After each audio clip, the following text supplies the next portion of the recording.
Oh, ma tête. Où est-ce que je suis? Oh, mais qu'est-ce que j'ai foutu encore? Faut que je me barre de là. Merde, elles sont où mes pompes? Eh, le videur, attrape! Merde! Vous voyez, toute cette mini-histoire, elle ne fonctionne que parce qu'il y a de la narration non linéaire. Et bien sûr, vous allez me poser la question, c'est quoi la narration non linéaire? Dès qu'un récit vous propose un flashback, par exemple, on peut parler de narration non linéaire. Dès que l'intrigue est bouleversée dans sa linéarité, justement, c'est de la narration non linéaire. En gros, la narration non linéaire, c'est un procédé narratif utilisé par un auteur pour rapporter des événements sans respecter leur chronologie. Et maintenant qu'on a posé les bases, il serait temps de se poser les vraies questions. Ça sert à quoi la narration non linéaire? Générique.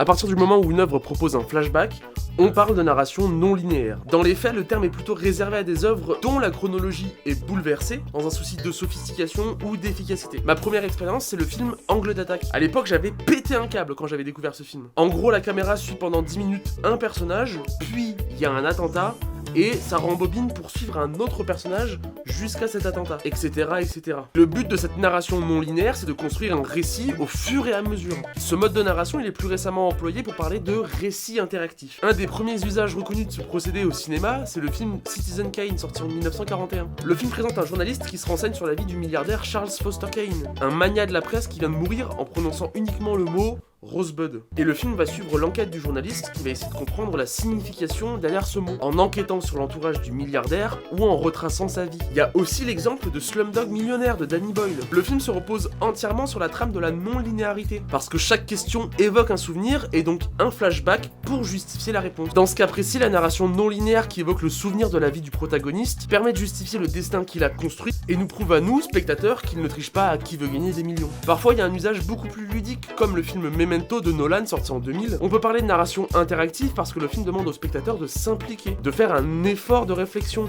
Plus récemment, c'est le terme de récit interactif qui est utilisé pour parler de ce genre de récit. Dans Memento, on suit Léonard qui cherche désespérément le meurtrier de sa femme, mais il est turbo-amnésique et on découvre tout littéralement en même temps que lui. Tout est confus et compliqué et nécessite de prendre quelques notes. C'est d'ailleurs ce que Léonard fait pendant le film, et ce que je vous conseille de faire si vous le regardez. Le film est encore aujourd'hui analysé, repassé au montage, les gens créent des cartes et tout un tas de documents pour aider à construire et compléter ce puzzle. Donc vraiment, si vous avez envie de tester un exemple de narration non linéaire, je vous renvoie directement vers ce film. C'est le meilleur exemple que j'ai pu voir, et je suis même pas sûr de l'avoir 100% compris. Si vous en mettez trop de la narration non linéaire, c'est un gros sac de nœuds, mais si vous en mettez pas assez, c'est un merdier incompréhensible. Alors on fait quoi?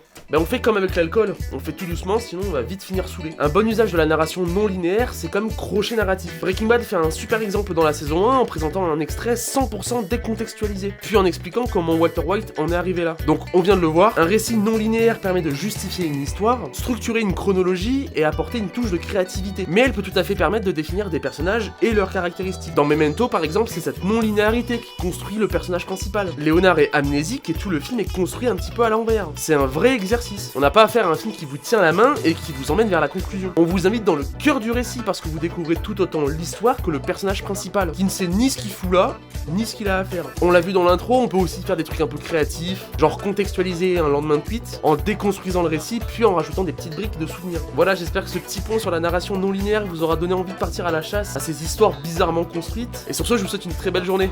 A plus.